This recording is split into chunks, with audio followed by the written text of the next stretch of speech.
আসসালামু আলাইকুম। Hello everyone, Meher's স্পেশালে আপনাদের সবাইকে অনেক স্বাগতম। আজকের ভিডিওতে আমাকে যে বসে থাকতে দেখছেন, এটা হচ্ছে প্রথম দিন উমরা করার পর আমরা ফজর নামাজের জন্য অপেক্ষা করছিলাম। এরপর যখন আজান দিল, আজান শুনে আমরা কাবায় গিয়ে ফজরের নামাজ আদায় করে তারপর আমাদের হোটেলে ব্যাক করলাম।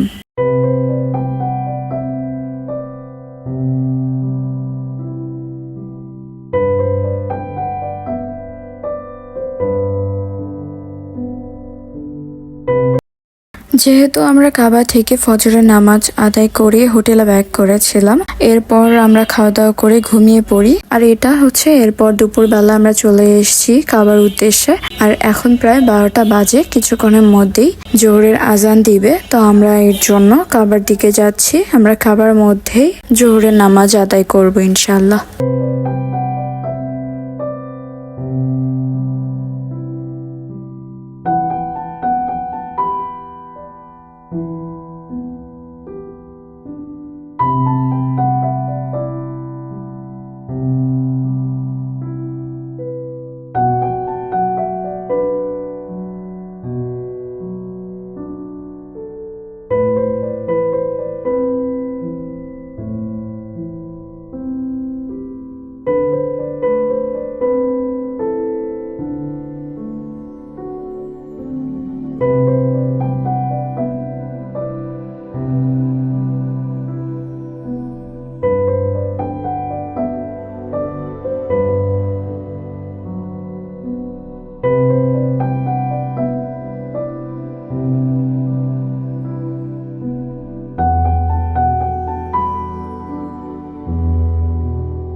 আর এরপর একে একে আসর, মাগরিব আর এশার নামাজ এখন শেষ করে আমরা হোটেলের দিকে রওনা করছি।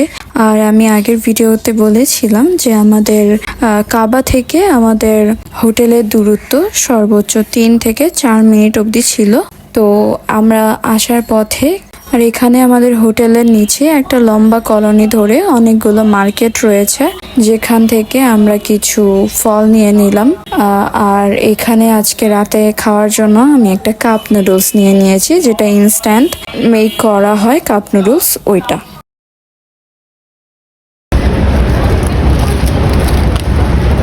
সব মশলা দিয়ে দিন আর পানি একটু ভরে দিন, বাপা খাইতে ভালো লাগে।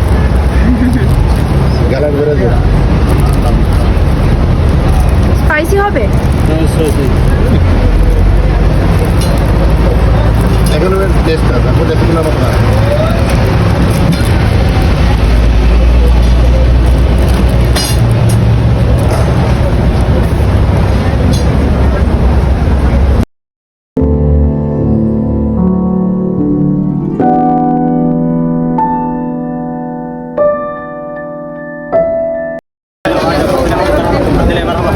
কালকে দেখবো ইনশাআল্লাহ।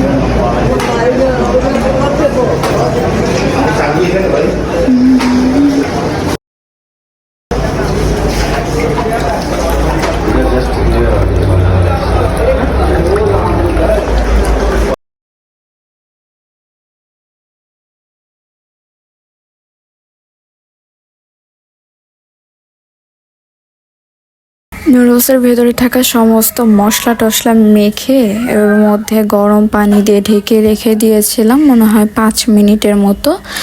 আর গরম পানিটা একদম ফুটন্ত গরম পানি হওয়ার কারণে নুডলসগুলো নরম হয়ে গেছে, সেদ্ধ হয়ে গেছে। সত্যি কথা বলতে এটা চিকেন নুডলস ছিল, বাট সত্যি কথা বলতে এটার মধ্যে চিকেনের তো কোনো প্রকার ফ্লেভার ছিলই না। তার পাশাপাশি একটা মশলা দেওয়া ছিল, যেটা মেশানোর পর খেতে আমার একদম ভালো লাগেনি। মনে হচ্ছিল যে কেমন একটা আদা রসুনের গন্ধ ভেসে আসছিল এই মশলা থেকে। ফ্লেভারটা খুব একটা ভালো ছিল না।